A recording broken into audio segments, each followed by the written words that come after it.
Do not try any of the experiments you are about to see at home. You heard him. Don't do it. On this all-you-can-eat episode of MythBusters, Come out to the coast, we'll have some fun. the culinary chemist himself joins Adam and Jamie This is an entire buffet of potential doom for me. to turn up the heat on some food folklore. Ow! I'm kidding. I totally didn't cut myself. First, it's takeout taken to the limit Let's do it. MythBusters road trip. as they try to spark up a massive family feast on the engine of a family car. Starting to smell anything? And definitely sweet potato. Then the guys crank up the pressure Reminds me of water heaters about to explode. as they test if you really can make instant popcorn. Cooking in a bomb suit, only on this show.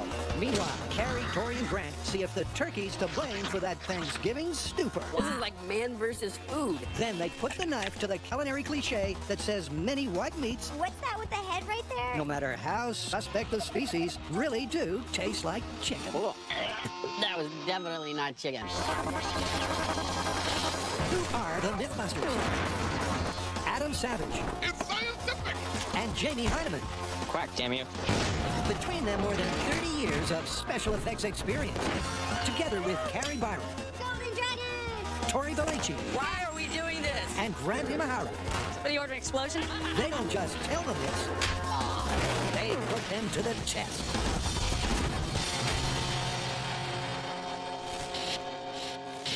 First up, a myth that puts the hot back into hot rod.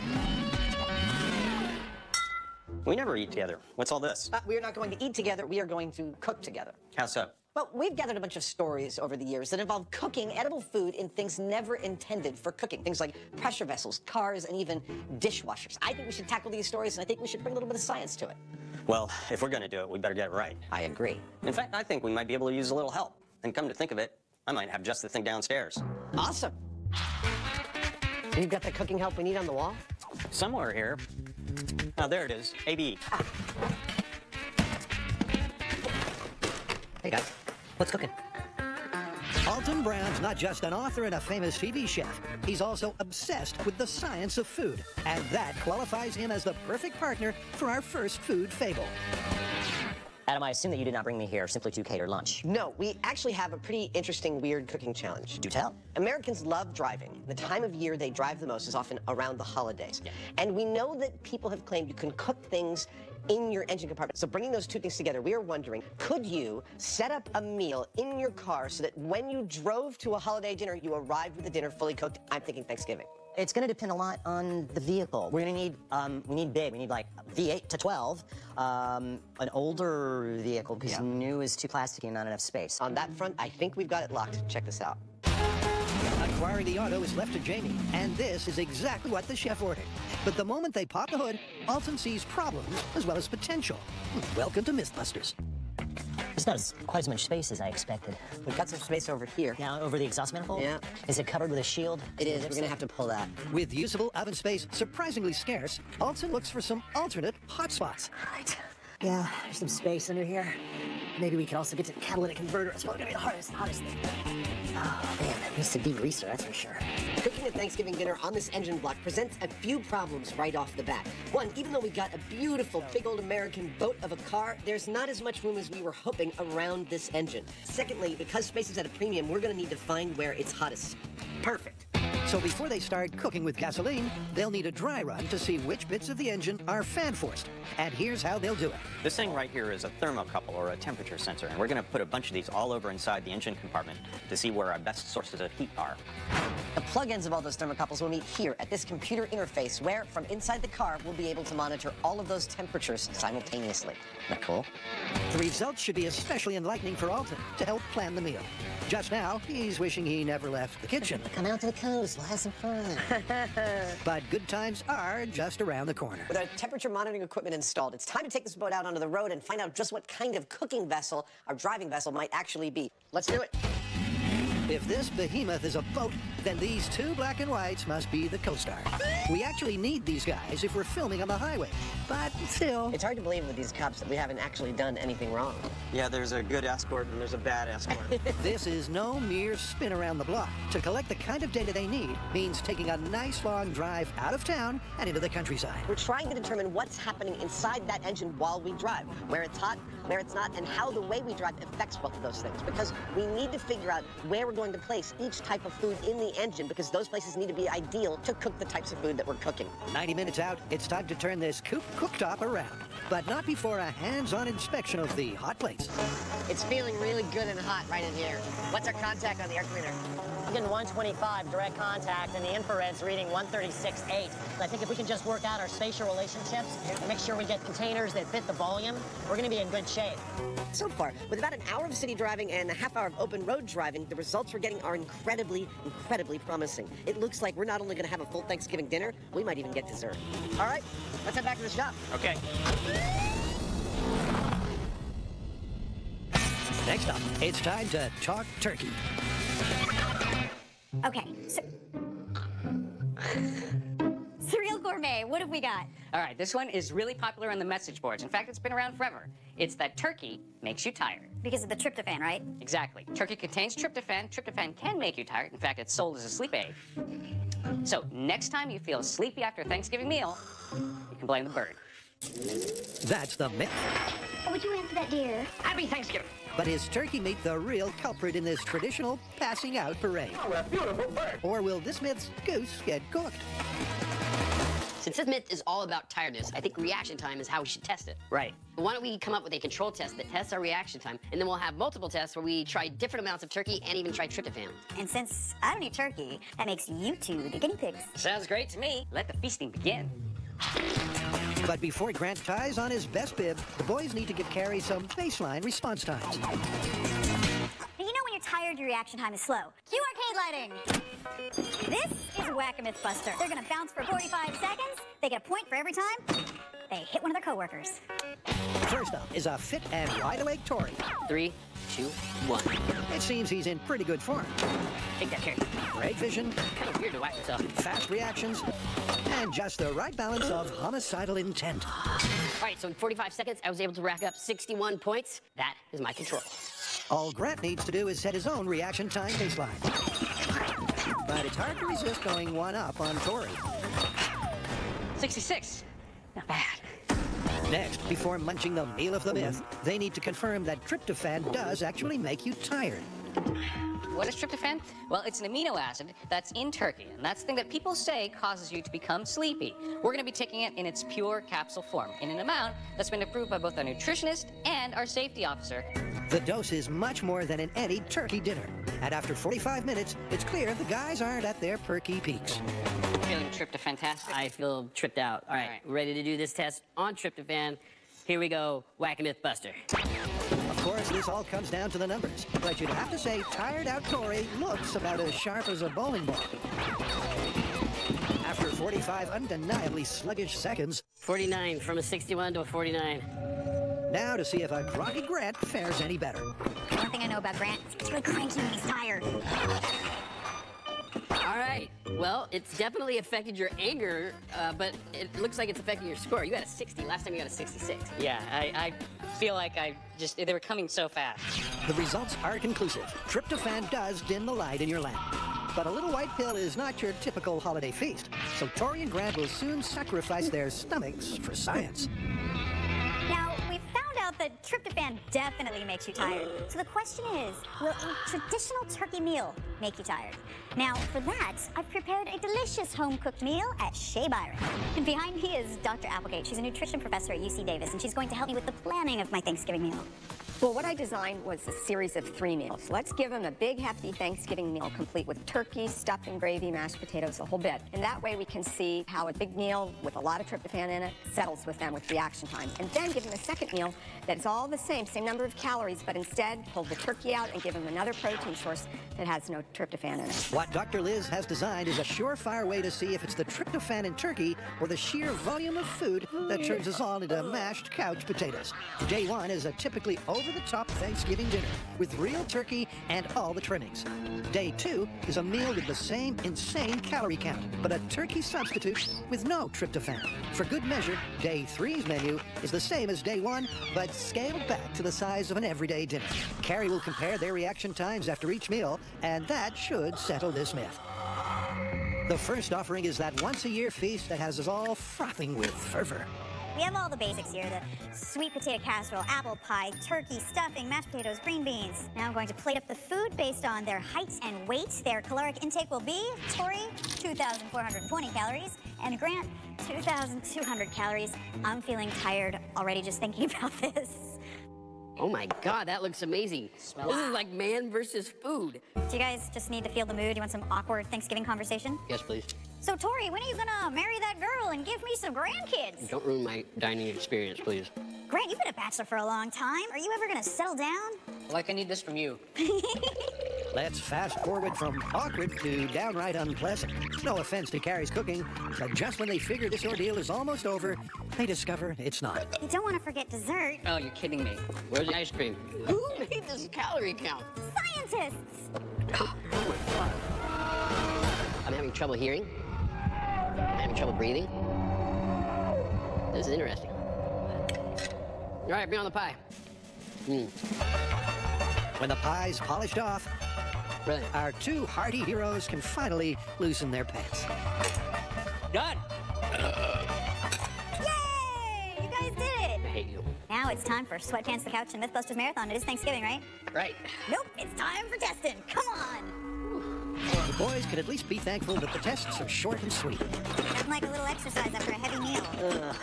Then they can take a nap. The numbers are in, and it looks as though the classic turkey dinner actually had an equivalent effect to the tryptophan. The boys were tired, the reaction times were slow.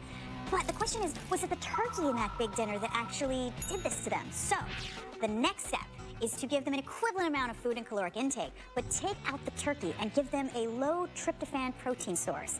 It'll be interesting to see if it actually slows them down. Still to come, Adam, Jamie, and especially Alton take the humble picnic to a whole new level. I proclaim these sweet potatoes to be done. While Tori and Grant do their best to keep dinner down. Oh, that ain't chicken. That's definitely not chicken. Adam, Jamie, and culinary mastermind Alton Brown are about to prove it's not the destination, but the journey that counts. They've just done a test run to see if a car engine could potentially cook a family-size holiday feast. The trip supplied a massive data and a graph that's a joy to behold. The catalytic converter is the orange. Exhaust manifold cover is the blue. Those were both in the 400 and 500 degree range. Then we've got the transmission oil pan and the regular oil pan. That's the brown and the green. Both of those hovered right around 200 degrees. But here's something interesting. This here, the wavy part, front and back, that's city driving to and from the shop. When we were stopped, we often got these temperature spikes up to 200 degrees. Well, it makes sense, because there's less air moving through the engine compartment when you're still. I guess you're right. The readouts confirm their conjecture that some engine components get way hotter than others. And this is actually a good thing, because not all food wants to be treated the same way. We might want to have something that's fairly easy to cook, like some vegetables down in these lower zones, and we might want to have something that really needs to roast, like the turkey, up high. Now we're done with the theory. It's high time for some hustle. Jamie and Adam need to either modify Just a little more, and I'll have a nice, tight food container. or hand-build some food flasks. Meanwhile, Alton's got 2 whole birds to brine. And before he starts prepping the rest of the food, there's that little conundrum of what to put where. There and there, so that's a turkey leg and a turkey leg. We're gonna confit and those big ones. That's Jamie's idea. Let's see how that goes.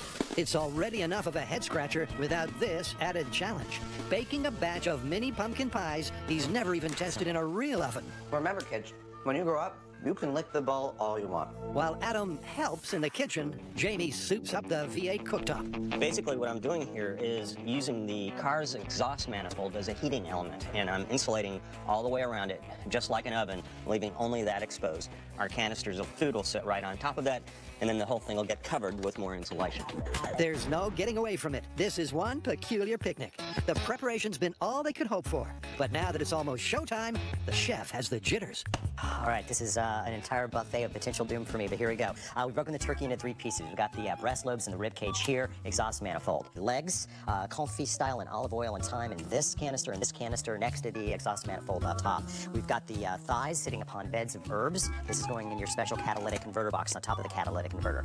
Dressing underneath the transmission, more sweet potatoes and maple that are going to go in this sweet device underneath the catalytic converter. Here we have our pies. Nice job on this. This is going to go over the air cleaner, which we will tint to make sure that we don't get anything into it. I've got some sweet potatoes. I'm just going to kind of shove in nooks and crannies. I'm going to do the same thing with the lemon. That's going to go with the asparagus. Hopefully this gravy is going to be delicious on top of the turkey. Then we've also got Brussels sprouts and blue cheese and creamed corn with rosemary. I'm also hiding 1 turkey leg someplace just for me in case everything else goes to hell in a basket. And we'd have to admit it wouldn't be the first time. We've done a lot of things on this show that, well, they're not exactly practical. You'd like to slide under here from the front bumper of the car. And this is one of those things. You're better off with an oven, but the attempt is interesting. I mean, we've mapped out the temperatures of this entire car to find where we can cook these things. So if it's possible, we're gonna do it. That's it, guys. We're good under here. With the turkey, sides, and desserts securely stowed, it's time this movable feast hit the highway. All right, we got a car full of food and 4 hours to cook Thanksgiving dinner. Let's go. Hit it. MythBusters road trip.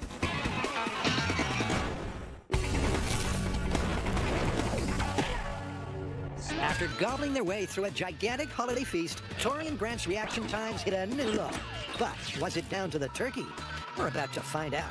Today's meal is just as massive, but the turkey's been traded for a protein powder that carries mixed in with the mashed potatoes. Dinner! What do you have for us? Lots and lots of delicious dinner. Saul's turkey. Oh my God, so this is the same amount of calorie counts, but there's no turkey. Dig in. Oh, wait, there's more. You don't want to forget the gravy. That looks like snot. After looking at this meal, particularly the consistency of what I'm trying to eat here, I think that this is going to block up my entire system, and I predict that I will be very, very tired. It's been said we eat first with our eyes. If that's true, it's a miracle this stuff ever gets to the mouth. I have noticed that the boys seem a little more tired, sleepy, lethargic since they started this experiment. About the equivalent amount of sleepiness that I saw with the turkey dinner. Just a little more disgust. This is gonna ruin Thanksgiving forever. It's clear that the guys aren't exactly grazing with gusto, but after 90 minutes of munching, they're done. Now it's time to find out if it's the turkey that actually made them tired in that big Thanksgiving meal that they had before. Do we even need to do the test? Now, certified turkey tryptophan-free, Tori 48, not bad. Not good. and Grant do their level best to recapture the form 42. of their first control test. Looked like that affected your ability to hit the little heads. But they fail. Meal 2's data is remarkably similar to Meal 1's, which means that turkey's not looking like the coma culprit. But to settle this once and for all, Thanksgiving again? Again! it's onto the more modest Thanksgiving meal that does include turkey. If there's anything to this myth, we should see some adverse reactions, even from a sensible serving. It's now lunchtime on day 3. So we've actually gotten the food to smaller proportions, kept the turkey the same size, and we're gonna see if it is in fact the turkey that's making us drowsy. But right now, I don't feel very drowsy. Meantime, Grant looks like he hasn't eaten since August. This is good. I'm gonna be a good test. All right, I'm done. Good crust, by the way. All right, let's go do the test. You guys don't seem too tired. Sure. All right. It's make or break time for the turkey makes you tired myth. If the reaction time is slow on this test, it's myth confirmed. If the reaction time is more like the control, it's myth busted. Grant's first up to bat. Oh my God, the focus. I don't think the turkey's making you tired. Wow, 67, that's even better than your control. Thank you. Thank you very much. Now, can Tori back up that astounding achievement? 63. I beat my control test. This one's looking busted. Yep, it's rare to get proof this positive, but it's clear that the turkey's a foul call. For this culinary coma, you can't blame the bird. So I guess turkey did not make you tired. Turkey did not make you tired. This is busted. It's totally busted. It's not the turkey that makes you tired. It's the amount of food that you eat. It's the gluttony. The calories are what gets you. Still to come, Jamie, Adam, and Alton make popcorn the dangerous way. It reminds me of water heaters about to explode. And it's buckets at the ready as our blindfolded boys find out what tastes like chicken and what doesn't.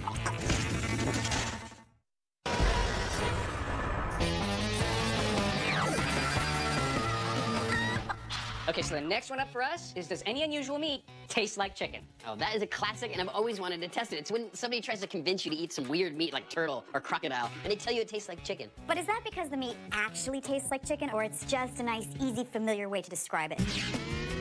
The white meat in chicken is mostly a fast twitch muscle fiber, and one theory holds that animals with similar muscles might well have a similar taste.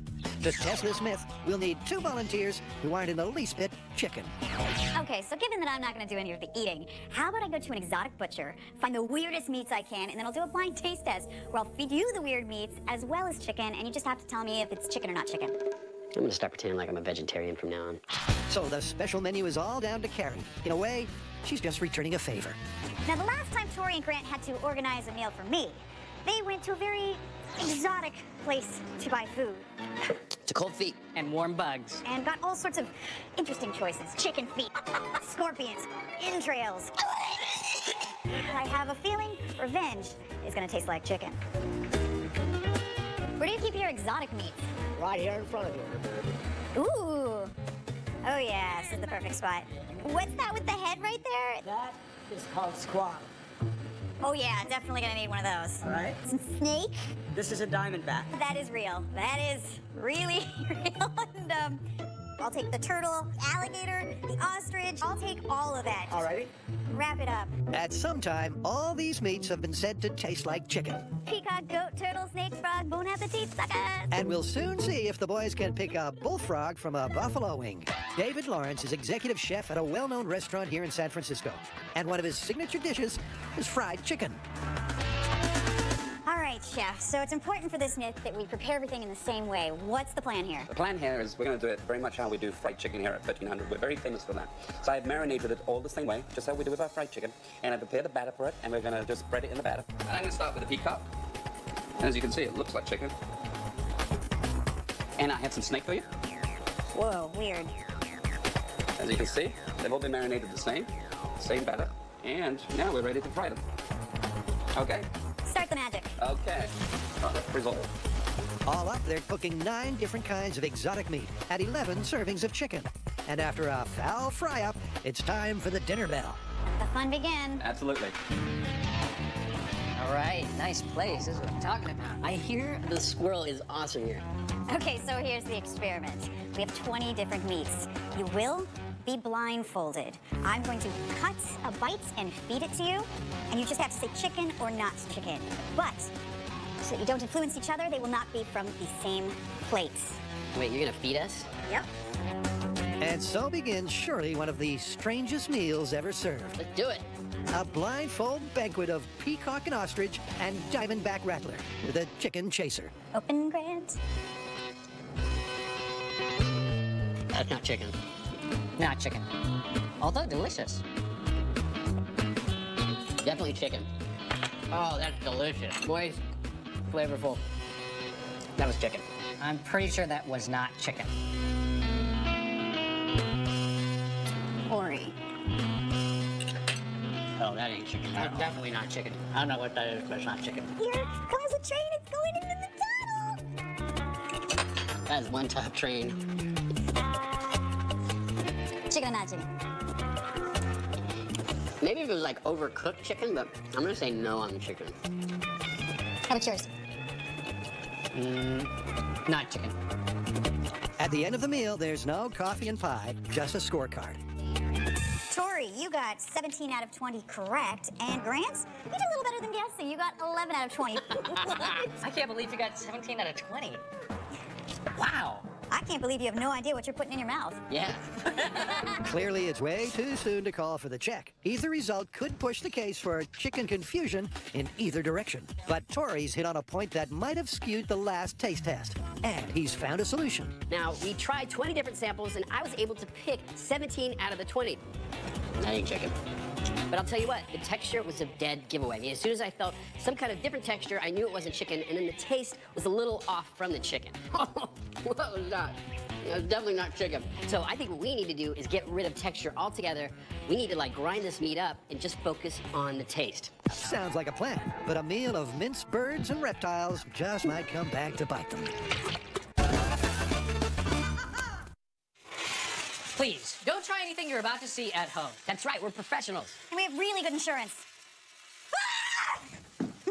Now for a brief interlude on behalf of America's favorite fast snack.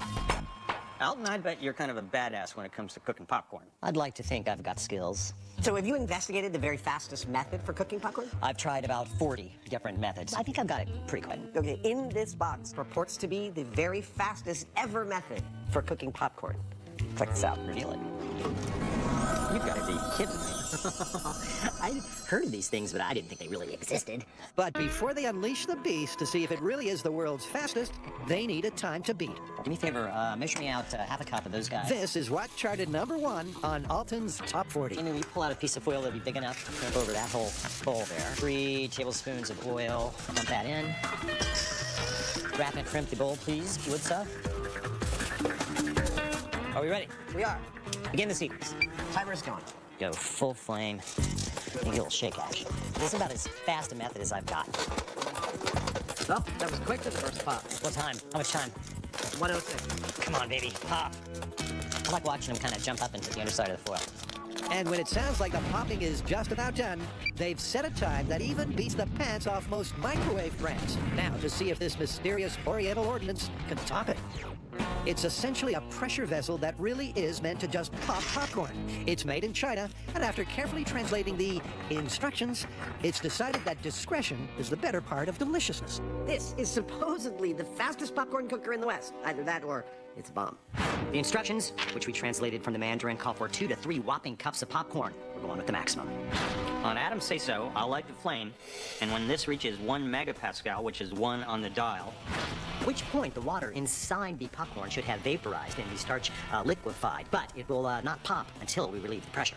At that point, Jamie will turn off the flame, I will place this whole thing upright, pop that lever, which either will make us all dead or give us all some popcorn to enjoy. Cooking in a bomb suit, only on this show.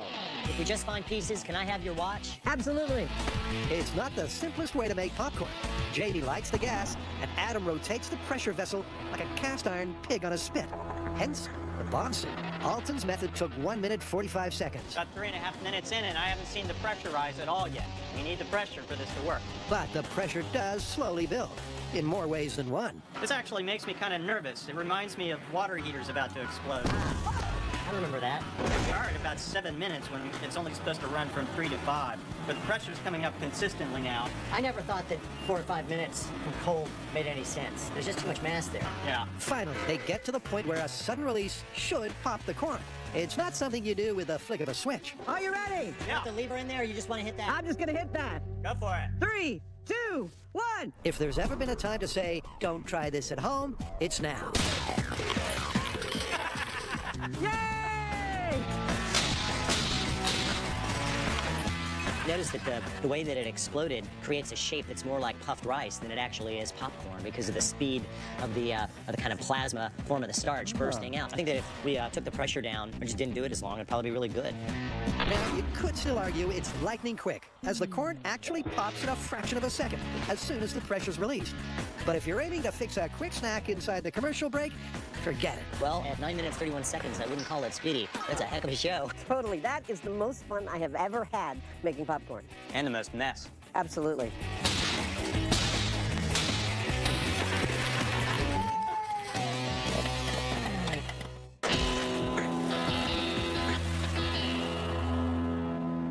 So far, Grant and Tori have only managed to muddy the waters on the taste like chicken myth. I'm pretty sure that was not chicken. That's not chicken. So they decided to go back to basics. No spices, no discernible texture. And this time, Carrie's the cook. All right. Okay. We're going to grind up all the meats, make them into patties, prepare them all the same way, feed them the samples again, and come up with a conclusion for this myth. It all sounds pretty straightforward. So, anyone for a minced rattlesnake? Apparently not Carrie. Yeah, I'm dead. So now we're focusing solely on taste alone. Am I going to be able to taste the difference between chicken and not chicken? What we're looking for this to be busted is that we score very high, that we can tell exactly what is and is not chicken.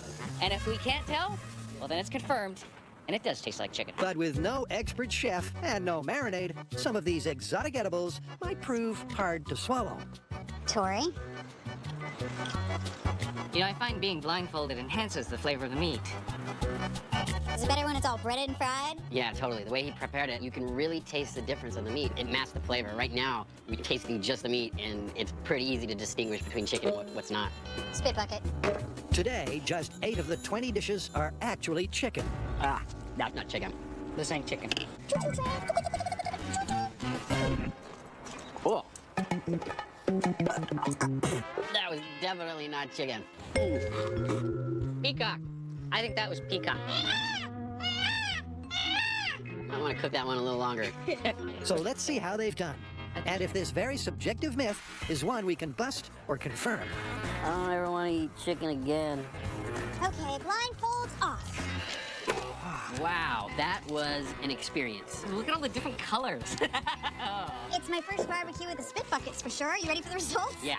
Sure. Okay, Tori, you got 18 out of 20, and Grant, you got 19 out of 20, which makes this myth busted. Totally busted. I mean, with this test, without all that seasoning, it was so easy to tell the difference between chicken and what wasn't chicken.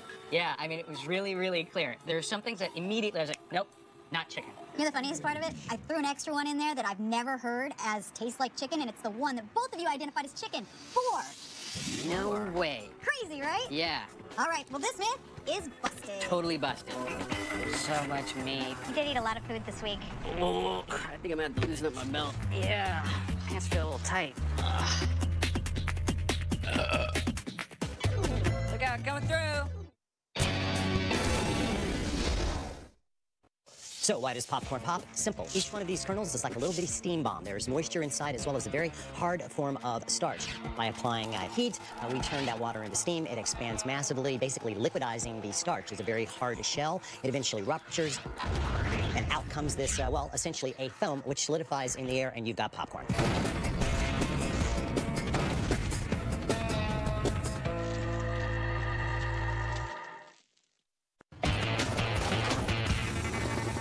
There's probably not a kid in the country who hasn't at least thought about frying an egg on an engine.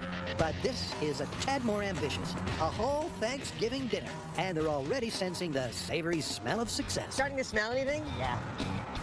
Nice. Sightseeing, cooking. Sage. A little sage. A little sweet potato. And definitely sweet potato. Every time we pause, even for a second, we're enveloped in a cloud of sagey, yammy sweet potato goodness. I'm going to start sticking sweet potatoes in my car just on a daily basis. It's so nice. There was never a doubt that the food would heat up, but one of the keys to cooking is controlling the temperature. With an eye on the gauge and a nose to the wind, they decide to pull up, jack up, and test those sweet potatoes. Here are some sweet potatoes. There's pop them right there. Excellent. When it comes to cooking with your car, the catalytic converter is the rock star of the heat sources, and it's already cooked our sweet potatoes. I proclaim these sweet potatoes to be done. Now we will simply keep them warm. So we're just putting them on the top of the engine until everything else is caught up. There we go. And they are catching up. Back on the road, every dish sends a different temperature profile back to the cockpit. The confit is climbing faster. It is now, yeah. Once we started up into the hills. Yeah. This is where Alton comes into his own. He calls for a pit stop, but not for the confit. It's the turkey breast he's worried about. Let's get out and check everything. All right. What are you thinking? I just tasted the end of the probe. Yeah? Yeah, 174. We need to get it down, buddy. All right. I will start dismantling it. And here's where Adam gets to do his thing. I feel like I'm defusing a bomb at the end of an action movie. Cut the green wire with the yellow stripe, not the yellow wire with the green stripe. And then I'll just guess and it'll be right. Right. So that's 2 of the turkeys are out, and we're gonna leave them under the hood too warm. The confit is sitting at about 147 degrees. I'd sure like to see him hit 165 before we pull him. Maybe he'll have time, maybe not. All right. Time now is of the essence, because just down the road is the place they picked out to break bread. Pop the hood. It's like ringing the dinner bell. Now, we could have just made this a roadside picnic, but that's no way to eat Thanksgiving dinner. Oh, nice. The venue is Marin Headland Center for the Arts, and they're barely unpacked before Alton insists they try out the turkey. If the bird's only so-so or worse, it's agreed that the whole meal's a bust. Go ahead. Yeah. How is it? Considering you're cooking an engine. That's delicious. It's tasty and it's tender. It is. I'm not ashamed of that at all. That's pretty high praise from a critical cook. The turkey, of course, gets Thanksgiving top billing. Now, let's see how the co-stars have fared. There is one surprise casualty. Adaptation is incredibly important in culinary experimentation. Case in point, we have a gravy. It's delicious, but it's way too thin. So you know what? It just became our opening soup course. Like I planned it. It's a great save, and the birth of a brand new soup. Almost everything else is surprisingly good and well cooked, including that turkey confit. I think Henry VIII would be proud. But I think those are going to be even better. The very last things on the menu are those experimental pumpkin pies, and they're praying this dinner doesn't end in disappointment. This is good. Good. That's It good. totally worked. Thank you. See, he's giving thanks. The threshold for our expectations of this was quite low. We've all suffered through some pretty bad Thanksgiving meals, but I have to admit that everything on this plate is genuinely delicious. I've had many worse Thanksgiving meals. I've paid for worse Thanksgiving meals. So with bellies bulging, it's time these critics passed wind and passed judgment. Final verdict. Can you cook a full Thanksgiving meal on your engine block? If you wanna, or if you gotta. I totally agree. Jamie, drive this oven home. It still smells like... Oh. Did you pop the clutch? Go, go, go! Have you had enough? Of course you haven't. Log on to discovery.com/MythBusters after show to get more of your MythBusters fix.